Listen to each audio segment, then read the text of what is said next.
Hello guys, in this video I am going to show you how to set the default app startup in the Deckee application.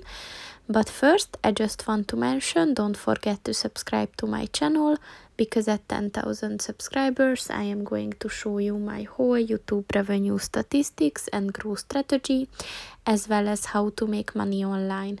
Let's jump into it. First of all, open the application on your phone. And then click on the U button at the bottom of the page on the right. And then click on the settings button at the top of the page on the right.